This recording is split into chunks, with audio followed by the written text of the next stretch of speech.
In today's video, I'm going to teach you how to delete time on Clockify. We're going to walk through the exact process so you can quickly remove an entry you no longer need. I'll show you how to do it from both the time tracker and the timesheet views, how to find the right entry, and what to expect when you confirm the deletion. Start by opening Clockify in your browser and signing into your account. Once you're in, you'll land on the dashboard. From here, choose how you want to view your time.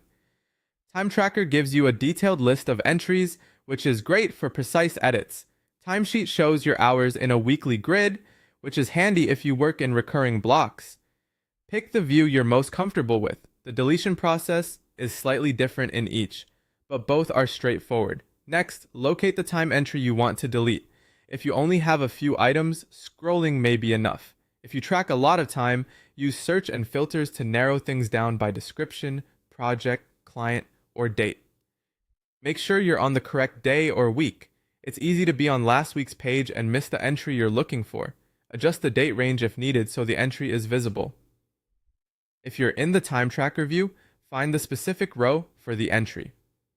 On the right side of that row, click the three-dot menu. From the options that appear, choose Delete. Clockify will usually ask you to confirm, which helps prevent accidental removals. If you're in the timesheet view, click the cell that contains the time you want to remove. Clear the time value or remove the entry, depending on how it's displayed in your workspace.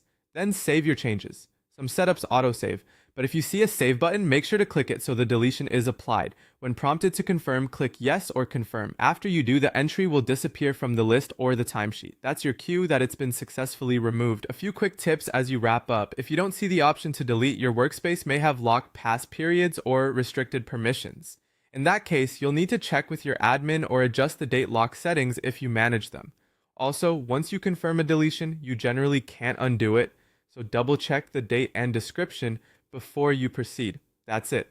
You've signed in, chosen your view, found the entry, deleted it, and confirmed the change. Thanks for watching, and I hope this helps you keep your Clockify data clean and accurate.